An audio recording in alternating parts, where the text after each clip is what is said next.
For which we are saying He's not only loving, but He is love Himself. He is not only merciful, but He is mercy Himself. Palakpakan natin ang Panginoon! Hallelujah! Hallelujah! Maupo na po tayo, brothers and sisters. Ako na po ang naglagay nito. Sabi ko nga po ang pasabi po sa akin tayo po magdiriwang po, brothers and sisters.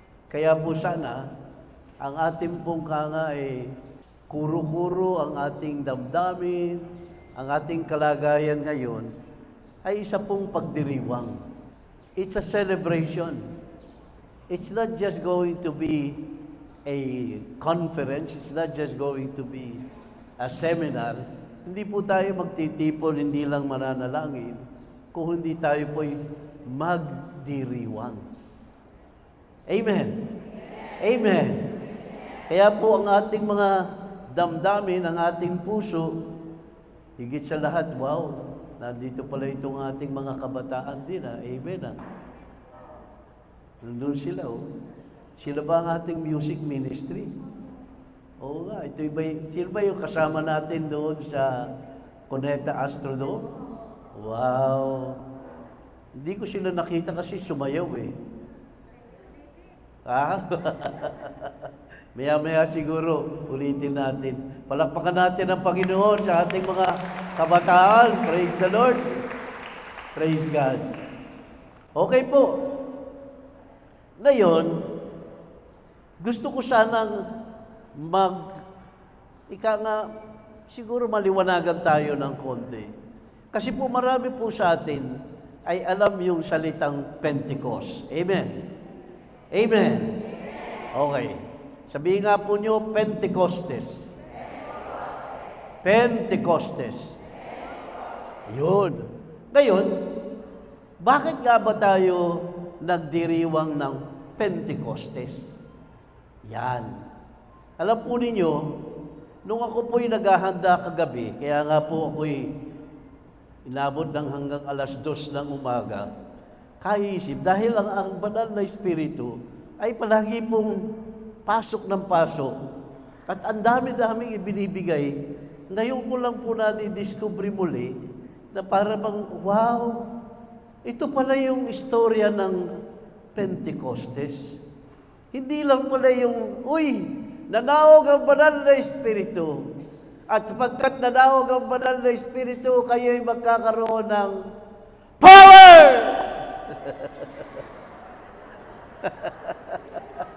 Amen. Aba, hindi lang pala yun ang istorya nito. Alam po ba ninyo na mayroon pong Pentecostes kahit anong sa lumang tipan, sa Old Testament pala, mayroon ng Pentecost. Alam po ba ninyo yun? Come on, taas ang kamay nung nakakaalam na mayroon ng Pentecost sa lumang tipan. Sa Old Testament, mayroon na palang Pentecost. Hindi lang pala sa New Testament, hindi lang sa panahon ng Panginoong Jesus. Amen. Amen. Alam po ba ninyo na ang ating pong sinasabi na yung po palang kanilang pag-alis, wow, inabot pala sila, di ba, 40 years silang naglakbay, paalis ng Ehipto. Amen. Amen. O, tapos po, nung sila ipapasok na, doon sa aking nabasa, abay, meron pala talaga silang sa 40 araw na sila ay nagdiriwang ng kanilang paghanda doon sa tinatawag nilang Pentecost. Abay, sabi ko ganun, yung palang istorya nila, nung si Moses ay talaga palang tumanggap ng 10 kautusan. Abay, 40 araw pala siya naruroon na nakikipag-usap at nagdarasal sa ating Diyos Ama. At inabot po pala sila ng ilang araw bago siya nakababa at nagkaroon na ng pagbabagong anyo si Moses na nakikita nilang nagliliwanag na siya. At tapos, inabot ng ilang araw sila, nag-uumpisa, na nagdarasal ng 9 na araw uli mula doon sa 40 days ni Moses na hinawak-hawak na niya at binibigay na niya ngayon yung 10 kautusan. Abay, nung 50 araw, sila ay naglakbay na. Abay, nung dumating sila doon sa kalalagyan na tinatawag nila ngayong Jerusalem, ito po yung ating abay, ito po pala yung tinatawag nilang Pentecostes din. So sila mismo ay naglakbay. Kaya lang nga po, yun nga po yung sinasabi na si Moses po ay hindi napapasok sa pangakong lupa o sa pangakong kaharian ng Diyos. Amen. Amen. Ngayon, sa ating pong kasaysayan ng ating kaligtasan, ito palang Pentecost natin ay maunawaan din natin. Bakit? Ito pala ay magsisimula nung, alam ba ninyo kung kailan nagsimula yung ating Pentecost?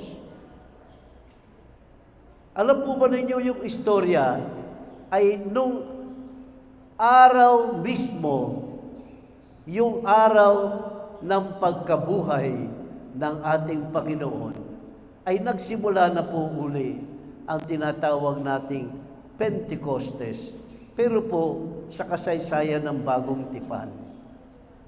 Amen. Amen. Sa bagong tipan, sa ating Panginoong Jesus na. Bakit? Abay, dumaan po tayo doon sa tinatawag nating Pasko. Amen. Okay. Muli. Pasko. Sabihin nga natin, Pasko. Ito yung tinatawag nating Paschal Mystery. Ano ba yung mystery sa Tagalog? Misteryo. Bakit ko ba natanong pa kung ano yun? Misteryo. Siguro, yung Pasko, ano ba pwedeng sabihin sa Tagalog ng misteryo? Ang kababalaghan naman baka namang miracle yan dapat. Hindi. Yung bagay na hindi maunawaan. At tignan niyo po ang tanong sa lahat nung kami po'y natapos ng aming Triduum, ng aming tinatawag na Lenten Triduum. Okay. Kaya po tayo naglidiwang ng Triduum. Triduum, 3 araw. 3 araw po kami, dito po sa lugar na ito, nagkaroon po kami ng retreat. Pagkatapos po nun, pinaliwanag po namin mula Huwebes Santo, Biyernes Santo, at saka Sabado de Gloria, para kami ay doon, dadako na doon sa linggo ng Yes! Amen! Amen! Pero isipin po natin, lahat po tayo, taon-taon, dadaan po doon sa tinatawag nating Paschal Mystery, yung Triduum. Paschal, ibig sabihin, passion, o kaya kahirapan ng ating Panginoon, na nagsimula ng Huwebes Santo. Gabi ng Huwebes Santo, dahil po pagkatapos ng huling hapunan, dumako na ang ating Panginoong Hesus, dala-dala po yung 3 niyang paboritong mga apostoles, at doon po nagsimula, although lahat po dinala niya, pero yung tatlo, dinala niya at sinabi niya, manatili kayo dyan, at ako'y pupunta na rito, magdarasal, sumama kayo sa aking panalangin. Tatlo sila.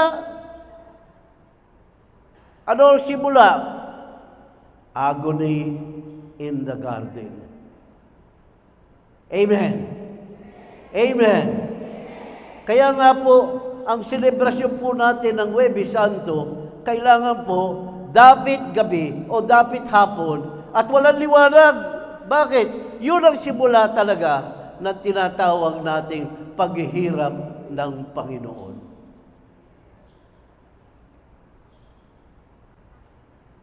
Pawis.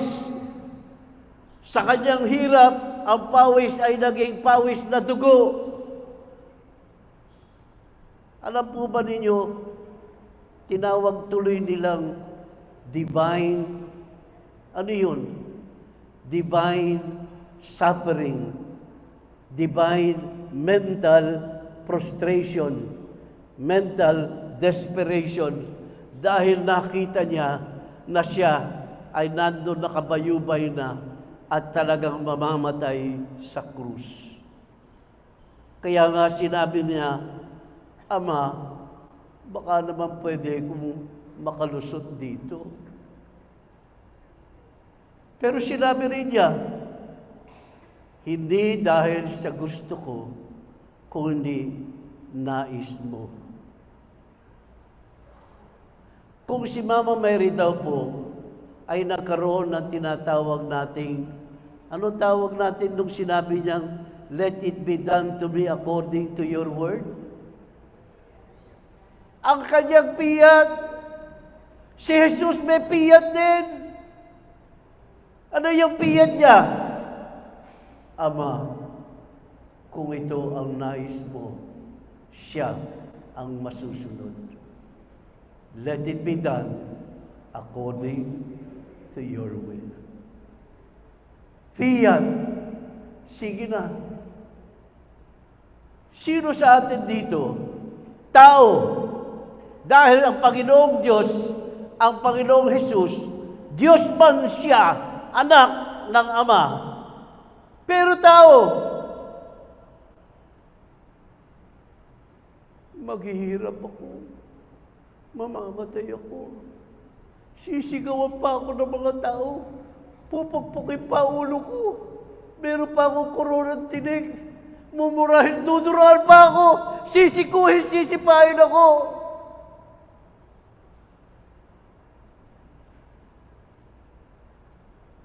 Sinong hindi madidepress? Sinong hindi ka ba, kung ako hindi na makakatulog, kung may akong malaking problema, eh lalo na ito, mamamatay ka. Kaya nga po, the passion of Jesus Christ, ang kanyang paghihirap, ang kanyang pagkapako sa krus, nagdusa, dumaloy ng dugo, humihingi ng tawad sa Ama para sa mga taong nagpako sa kanya sa krus. Muli namatay, inilibing, pero nabuhay. 3 bagay na nangyari na tinatawag nating Paschal Mystery. Ito po yung tinatawag nating Pasko. Sabihin nyo nga, Pasko. Pasko. Bakit? Mayroon pala talagang Pasko pagkabuhay muli. Resurrection. Amen. Amen. Ang tanong ko po sa amin sa Spirit of Love, nung Sabado de Gloria, nagkaroon kami ng prayer meeting Monday. Tanong ko sa kanila, ano nangyari sa inyo? Dumaan ang Triduum. Dumaan ang Pasko! Ang mga mukha ninyo at buhay ninyo ngayon, Pasko ba?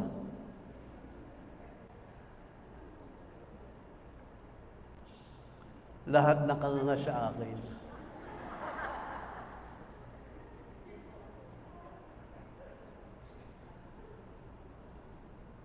Yung mga kabataan, ang tanong sa isip nila, ano nga ba dapat nangyari sa amin? Ano nga ba dapat nangyari sa atin? Tayo ay namatay, tayo ay naghirap, namatay, tayo ay nilibing, at muling nabuhay! Kasama ni Jesus. Mayroon tayong Pasko. Ang Pasko, brothers and sisters, ay pagtawid sa lumang buhay sa bagong buhay. Ating Pasko, si Jesus, hirap, patay, libing, nabuhay muli at umakyat sa kanang kamay ng Ama. Ang tanong, tayo ba namatay? Inilibing? At nung Sabado o kaya Linggo ng pagkabuhay, nabuhay muli, pero bagong buhay na sa ating Panginoong Jesus. At naghahanda umakyat sa kanang kamay ng Ama. Amen. Amen. Alam niyo po ang tawag namin doon? Resurrected life. Resurrected life. Dahil tayo ay dumaan, tumawid sa lumang buhay, 40 araw, 3 duong, at nabuhay muli, mayroong bagong buhay sa ating Panginoon. Amen. Amen. Amen.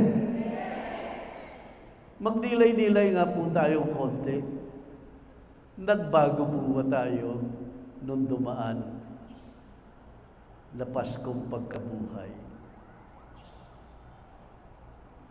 Amen. Eh ngayon, sasabihin ng Panginoon Diyos, oh, Pentecost na. Nandiyan pa rin ba yung bagong buhay? Pentecost na. Ibig sabihin lang naman ng Pentecost 50 days after my resurrection. 50 days. Tignan niyo po ito. On Resurrection Day, ganda-ganda. Receive the Holy Spirit. Yeah.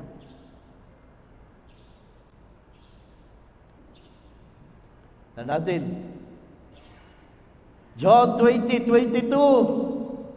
When he had said this, he breathed on them and said, receive the Holy Spirit.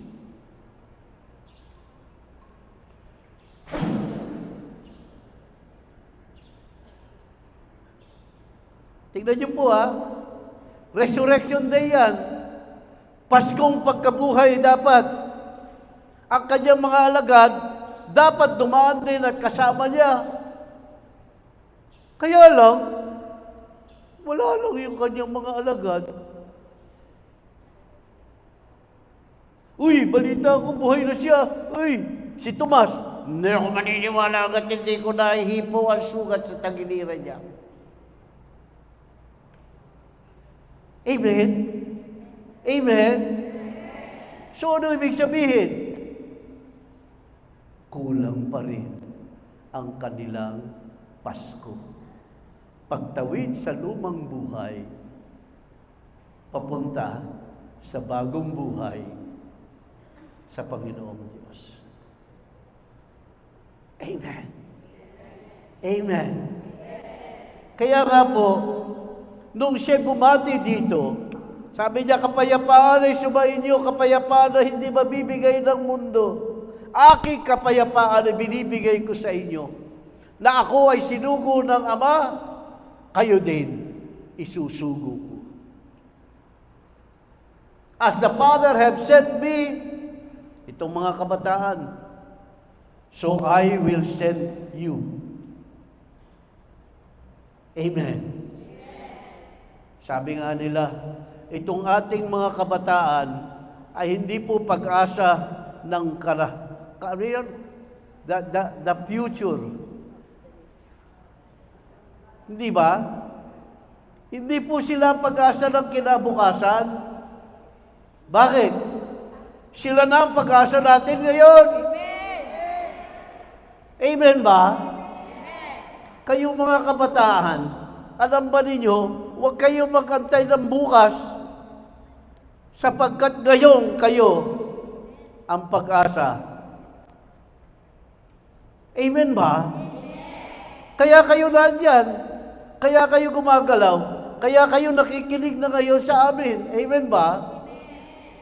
Kaya po, brothers and sisters, ito po talaga ang dapat nating gawin. Ipaalam sa kanila ito. Bakit?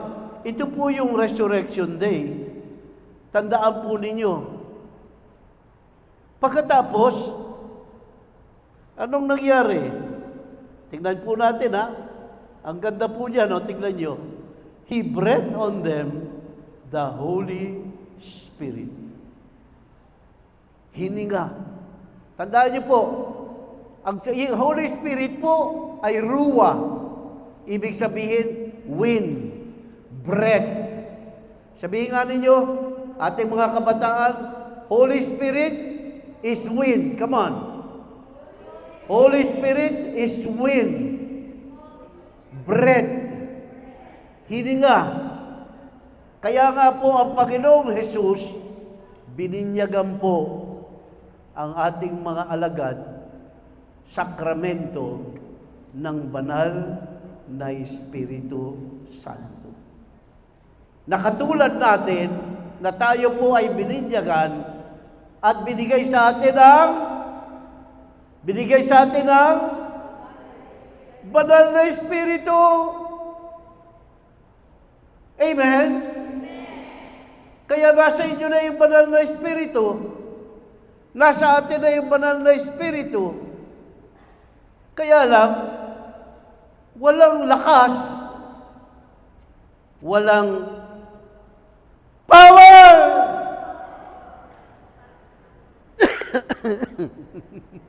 Naubo tuloy ako.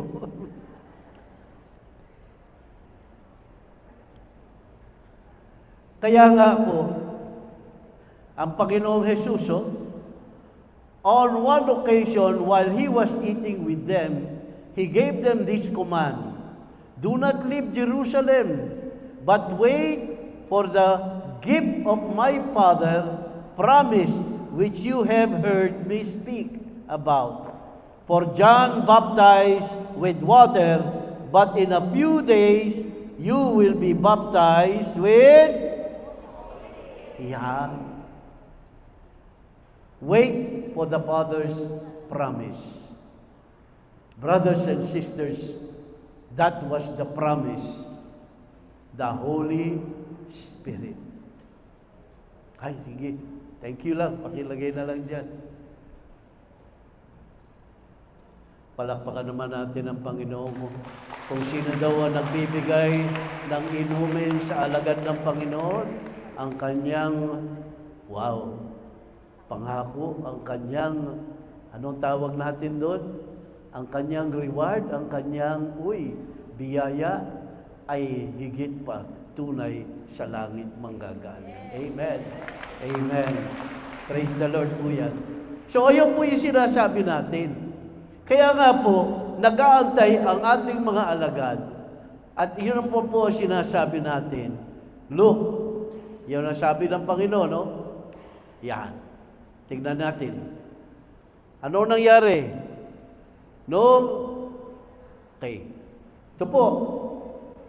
Jesus sent the Holy Spirit. Behold, I send the promise of my Father upon you. But, wait. Itong tari po, ibig sabihin, manatili ka in the city, in Jerusalem, until you are what? Clothed, endued, balutin ng banal na Espiritu from on high. Sabi niya, manatili kayo dyan, ha? Huwag kayo aalis dyan. Amen ba? Oh, kaya lang, ano ito? He lifted his hands, okay? You know, he lifted his hands and blessed them. And he was taken up to heaven to sit at the right hand of the Father. Ilang araw po, ilang araw nung siya ay umakyat sa langit. Tingnan nga natin itong kabataan. Ilang araw? How many days from his day of resurrection to his ascension? How many days? Ha? Ilan? 40 days. 40 days. Amen? Amen? Nagbilin pa siya, nagbibigay siya ng instruction sa kanyang mga alagad kung anong dapat gawin nila dahil siya ay mawawala na.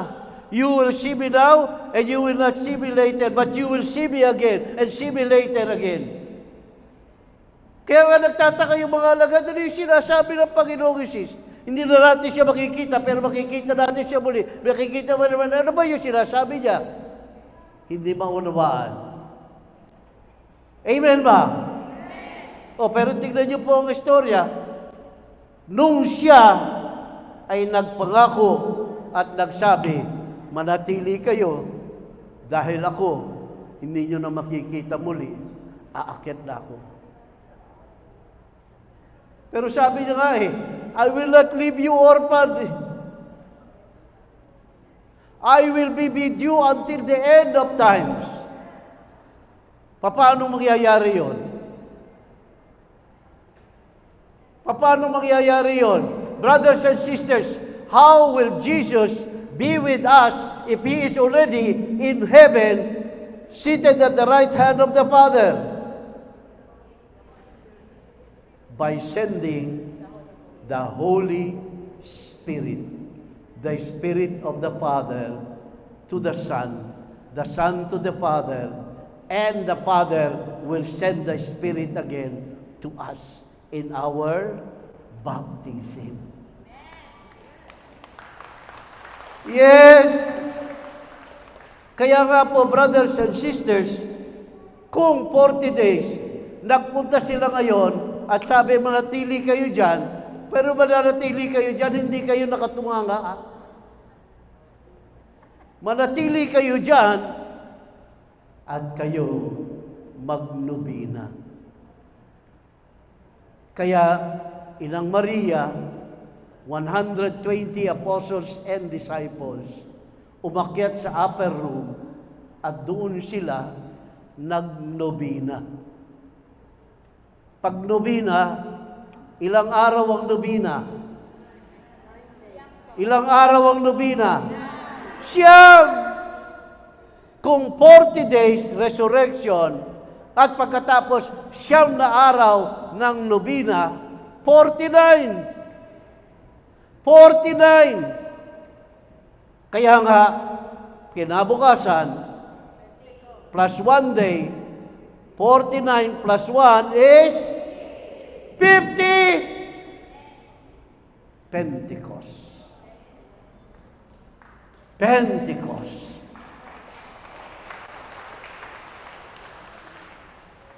Kaya nga, iyan. Iyan. Brothers and sisters, when the time of Pentecost was fulfilled. They were all in one place together, and suddenly there came from the sky a noise like strong driving wind and filled the entire house.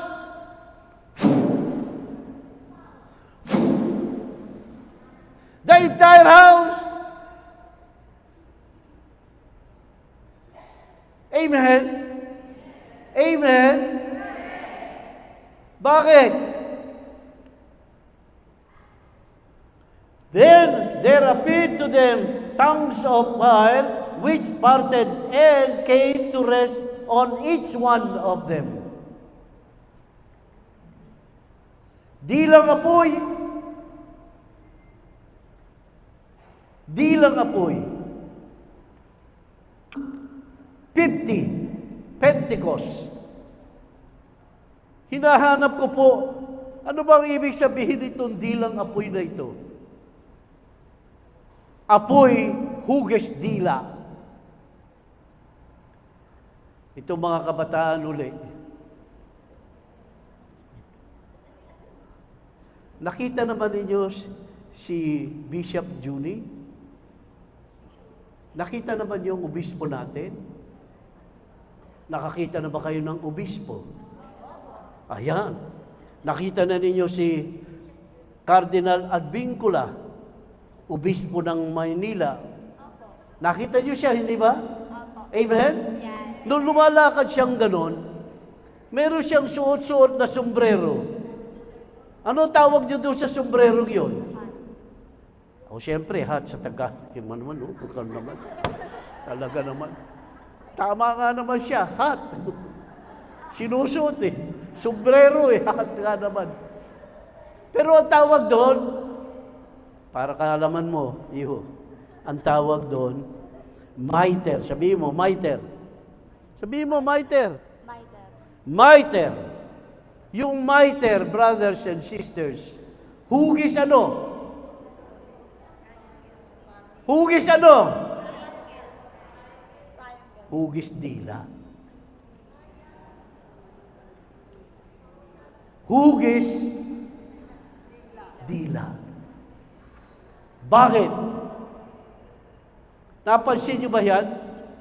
Yang hugis ng apoy na yan? Yung mga obispo, yung aming Bishop Protector, Bishop Cabrera, pagka kami po ay nagkakatuwaan, at sasabihin niya, oh, ang grasya ng Diyos, ang kaloob ng banal na Espiritu, alam ba ninyo na kaming mga obispo have the fullness of grace? Ang kabuuan at kalahatan, kalakasan ng banal na Espiritu, kaloob niya sa mga obispo, itinalaga. The fullness of grace. Dahil ang mga apostoles, ang unang-unang dinapuan ng dilang apoy ng banal na Espiritu. Amen. Bakit?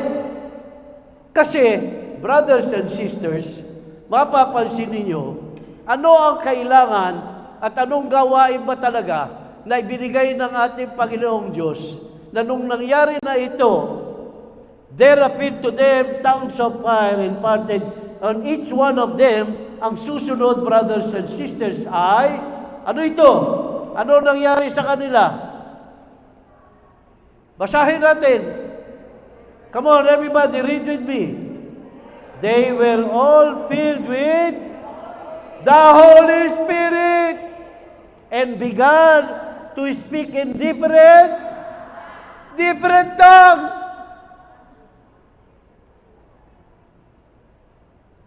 In different tongues. Iba-ibang wika. Sa madaling salita, ang kanilang nadidinig ay pahayag na ng ating Panginoong Jesus na nagsasabi na, ano ba ang magandang balita kung hindi ipapahayag sa salita. Brothers and sisters, understand the event of Pentecost. It was really for us to be empowered to proclaim. As sinasabi nga, as the Spirit empower them to proclaim, to evangelize. My dear youth, empowered us to proclaim, to evangelize. That is why kayo, praise the Lord, kayo pa lang sa buhay na ninyo, kayo ay nagsasalita na kahit walang sinasabi, pero sa nakikitang gawain ninyo, sinasabi na ng Diyos, ito ang aking mga anak, ito ang aking mga alagad. Amen. Palakpakan ng Panginoon. Palakpakan ng Panginoon. Palakpakan ng Panginoon. Malakas na malakas.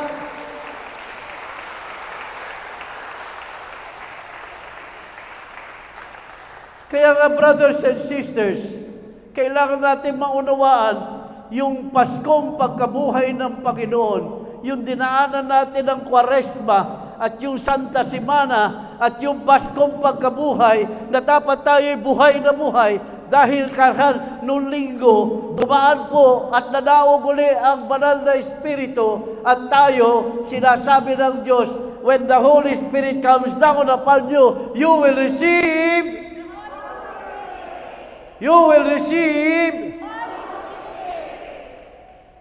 power!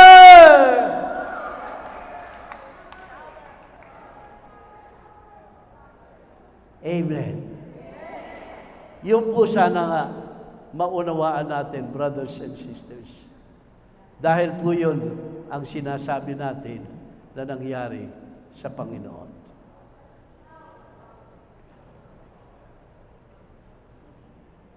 Amen. Amen. Tandaan po ninyo yan. Kaya po dapat inaasahan ng Panginoong Diyos sa ating buhay ngayon na ang kapangyarihan ng banal na Espiritu ay puspos na po tayo sa pagkakataon na ito. At iyan ang ating pinagdiriwang. My dear youth, itong ating kabataan, ito ang ating pinagdiriwang. This is what we will celebrate. Not just think about it, but we will celebrate it in our life today.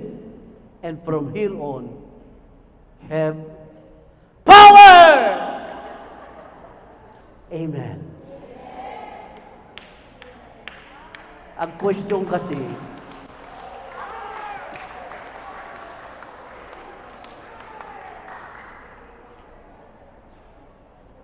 ang problema kasi, ano ba yung power? Ang power, letter P, Paraclete, promise, present. Alam niyo ba yung present? Kaloob, regalo, parakletos. Anong parakletos? Abogado, tagatulong, helper. Ano yung promise? Si Jesus, pangako niya, ang kanyang pag-ibig, ang espiritu ng pag-ibig niya, siya. Presence, andiyan ba ang Panginoong Jesus sa iyo ngayon? Itong ating kabataan, do you feel the presence of Jesus? Do you feel the presence of Jesus? Then, you have the Holy Spirit. Amen. That is what we need to understand.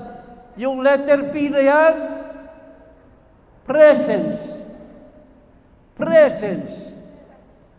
Bakit kayo nagpupunta rito? Bakit kayo nagtsatsaga dyan? Bakit ba naririto pa tayo sa charismatic renewal? Bakit ba tayo nagpapahayag ng salita ng Diyos? Bakit ba gusto natin magbisa? Gustong-gusto natin magdasal. Bakit ba natin gustong-gusto na maging tunay na biyaya ng Panginoong Jesus ang kanyang Espiritu? Bakit? Because of His presence. Because of His presence. Nasa atin. At yan yung letter P sa power. Letter O, outpouring of grace. Hindi nyo ba napansin? Bakit ba kayo dali-daling dumaloy ng biyaya mo, Diyos? Bakit ba yung mga dasal ko parang ang dali-daling sagutin? Bakit ba nakikita ko ngayon nangyayari lahat yung ninanais ko at pinagdarasal ko? Why? Because of God's grace, the Holy Spirit. Alam ba ninyo yung grace is gift? Alam ba ninyo that the Holy Spirit is God's gift? Yes. That is what Pentecost is all about. God's gift. The outpouring of His grace, His love for us. Amen. Amen. Kaya nga po, tignan ninyo. W, witnessing, living Word of God. Tayo ba yung talagang, sinasabi niya, do you love me? Then you love me if you obey my commandments. If you obey my words. Nasa sa atin ba ngayon, sa araw-araw na ginawa ng Diyos, namumuhay tayong parang magandang balita, salita ng Diyos? Hindi ka na ba nagmumura? Hindi ka na ba nagagalit? At kung magagalit ka man, tayo muna.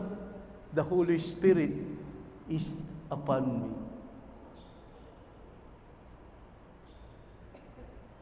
Alam niyo po yung tinatawag nating Duc in altum. Duc and altum. Sabi ni Jesus, meron na ba kayong nakuha dyan sa lambat ninyo? Ano sabi nila? Buong gabi na po kami nakalaglag yung lambat, wala po kaming makuha. Anong sabi niya ng Jesus? Lumapit ang Panginoong Jesus. Eto na si Jesus. Nagsalita na si Jesus. Kasama na nila si Jesus. At sinabi lang, Duc and altum. Kunin niyo yung lambat ninyo. Makinig kayo sabi niya. Ilaglag ninyo doon sa kabila na mas malayo. Mas malalim. Kasi, yung ginagawa nyo sa araw-araw ng inyong buhay ngayon, wala kayong mahuhuli talaga. Hindi kayo mamalakayang makakakuha ng kapatid na ibabalik sa akin. Walang bunga. Kaya sabi niya, magdasal ka ng mas malalim. Mas malayo ang iyong mga banal na balita. Mas marami. Tingnan ninyo, hindi makuhat iyaang ang huhulihin nila. We became fishers of men. Hindi po isda. Tayo. Duc in altum, 3 po yung sinasabi sa atin ng simbahan. Mas malalim at kaloob-looban na ugnayan sa Panginoong Hesus, unang-una. A deeper, not only intimacy, but deeper interiority of God's presence. Intindihin deeper interiority, mas malalim na kikipag-ugnayan sa Diyos. Okay na yan. The Blessed Sacrament, okay na. Nagdarasal ka araw-araw, okay na yan, sige na. Pero, ang gusto ng Diyos, pwede ba mas mataimtim tayo? Mas malalim ang ugnayan. Pangalawa, Duc in altum. Duc in altum, ha? Ano sinasabi ng Diyos? Mas malalim na pagmamahal sa kapwa. Mas malalim, mas makabuluhang pakikipag-ugnayan sa kapwa. Batiin mo nga yung katabi mo at sabihin mo, brother, sister, Duc in altum kamo. Sabihin mo, Duc in altum.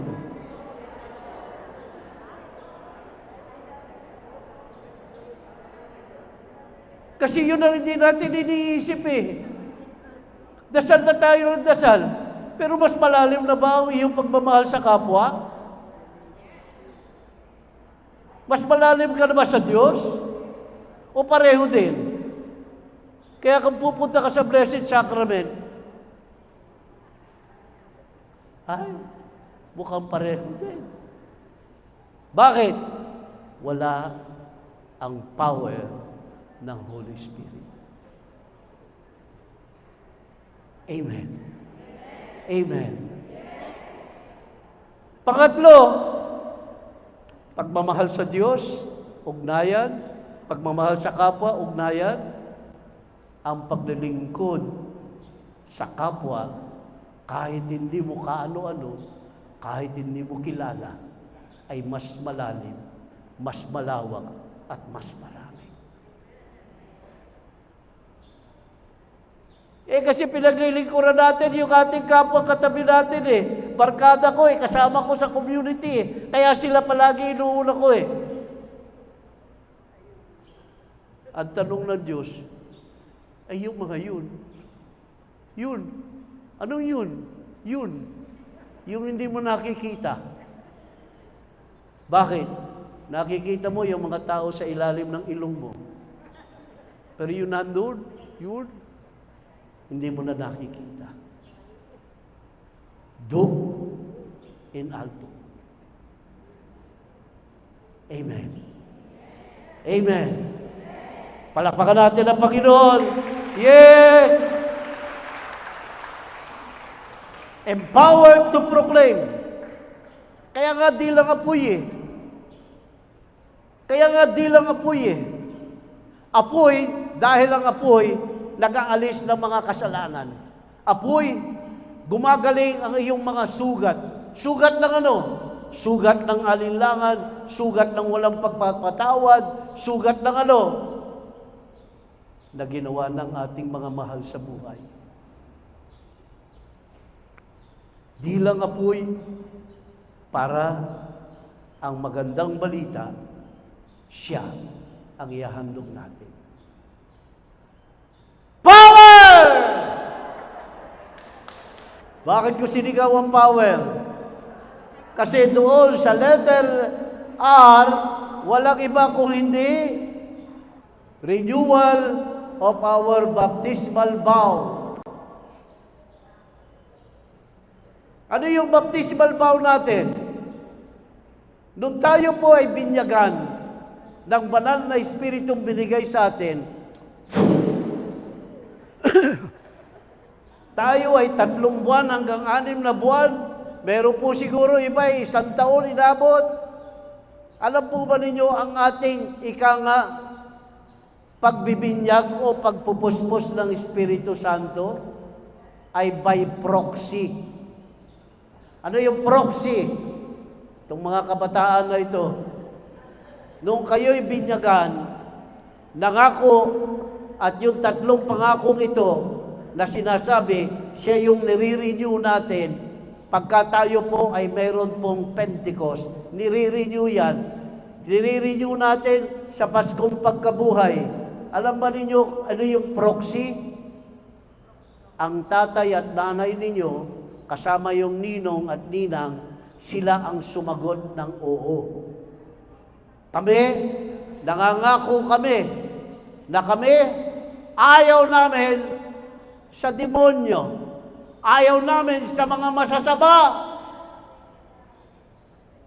Ayaw namin lahat ng gawain ng masama. Ayaw namin yan. Sa kapangyarihan ng Espiritu Santo, iiwasan namin yan. Tapos sabi natin, naniniwala ako, nagtitiwala at mahal na mahal ko ang Diyos. Mahal na mahal ko si Jesus. Diyos Ama, Diyos Anak, at Espiritu Santo. At ano yun? Aba, sinasabi natin, uy, ako, kaisa ng sambayanang anak ng Diyos. Ako, anak ng Diyos. Kapatid ni Jesus, anak ng inang Maria. Yan po yung ating baptismal vow. Kaya nga po, 3 epekto ang binyag, ha? Tandaan nyo, mga kabataan. Ano yun? The spirit of sanctification. Ano yun? Nilinisan yung ating kasalanan. Ano yun? Yung unang kasalanan, original sin. Kung ikaw bininyagan at meron ka ng isip sa sarili mo, may kasalanan ka, burado ang kasalanan ginawa mo o hindi mo ginagawa. Yun ang sanctification. Merong spirit of incorporation. Ano yung spirit of incorporation? Aba kapatid, ibig sabihin, lahat anak ng Diyos. Kaya lahat tayo, brothers and sisters in Christ. Magkakapatid po tayo. Pantay-pantay sa mata ng Diyos. Walang mayaman, walang mahirap. Walang mangmang, walang matalino.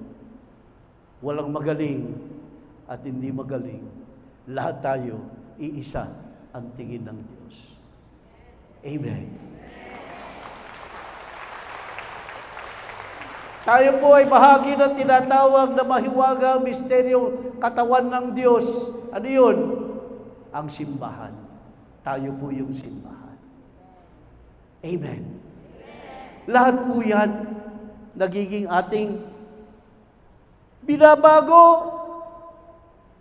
Pero higit sa lahat, binabago muli. Renew. Again, gagawing panibagong lakas, panibagong dating, panibagong fervor, panibagong paraan, panibagong ugnayan sa ating Diyos. A new relationship with God. Amen. Palakpakan ng Panginoon. Praise God yan. Yan ang tinatawag nating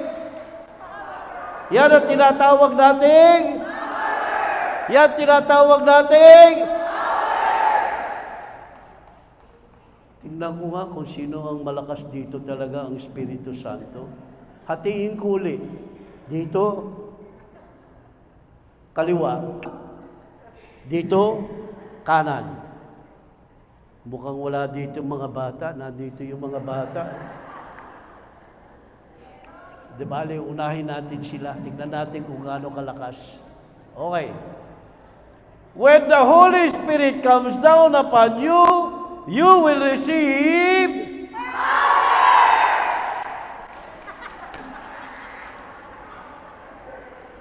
ano ginawa ninyo? Hindi kayo tumayo. Palakpakan naman natin sila. Tingnan natin ito. Siguro nga pangatlo kayo. Para dito. Mamaya. Ito muna. Okay. When the Holy Spirit comes down upon you, you will receive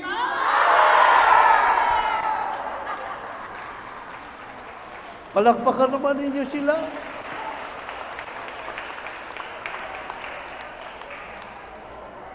Tignan natin dito. Kahit kukunti ito. Pero dahil nandito yung mga kabataan, palagay ko mas malakas ito dito sisigaw kaysa dito eh. Okay, ready? Okay. Tumayo kayo. Hindi ko sinabihan ko lang sila dahan-dahan parang.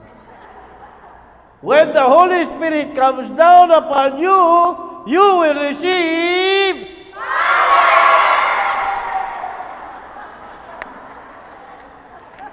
palakpakan naman natin sila.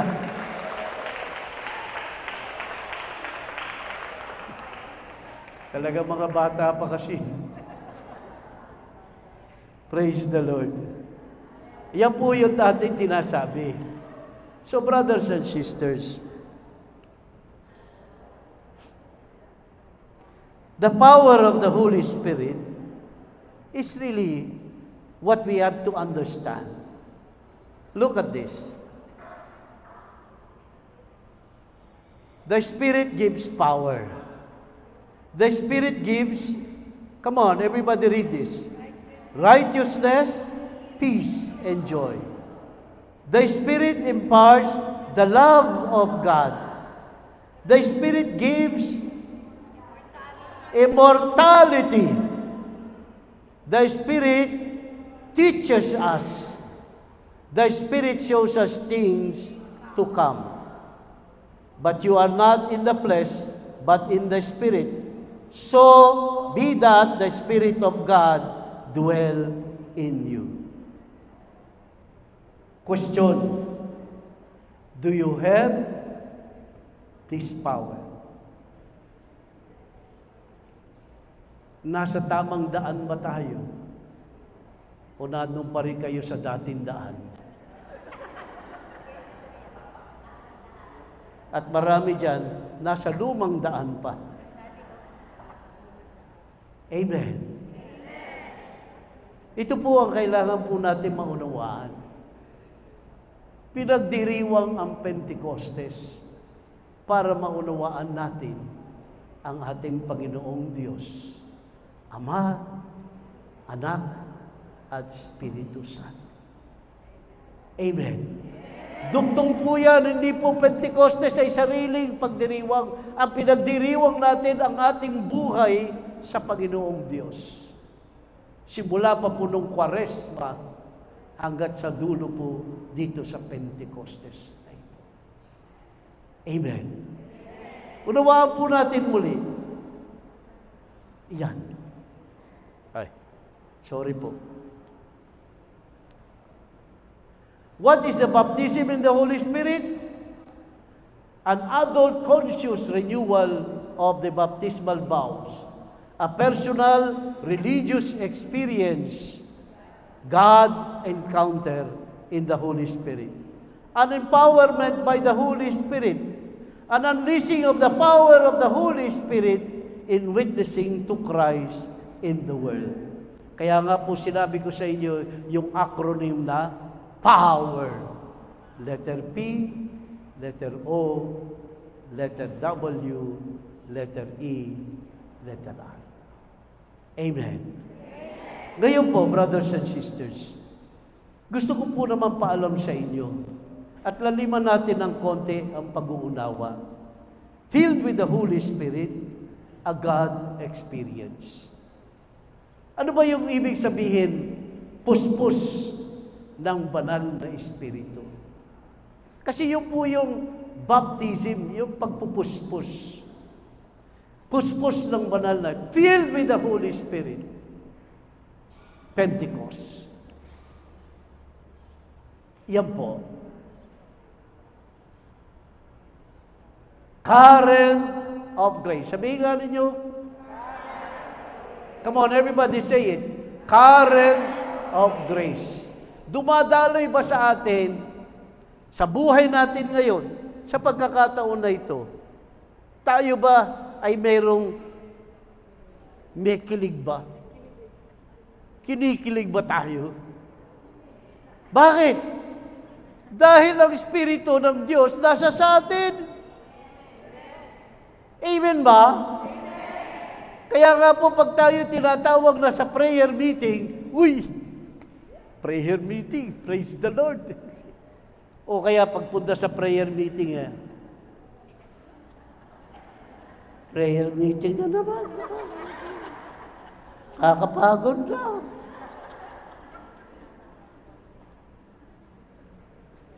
Bakit? Hindi gumagalaw ang Espiritu Santo eh. Walang current of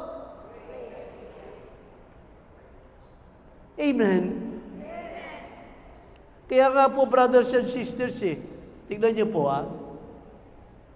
current of grace, ito po galing sa atin po ang yumao po nating Santo Papa Francisco. Tignan niyo po ang sinasabi niya. Yun. Tignan natin You, come on, everybody read with me. You charismatic have received the great gift from the Lord. You were born of the will of the Spirit as a current of grace in the church, and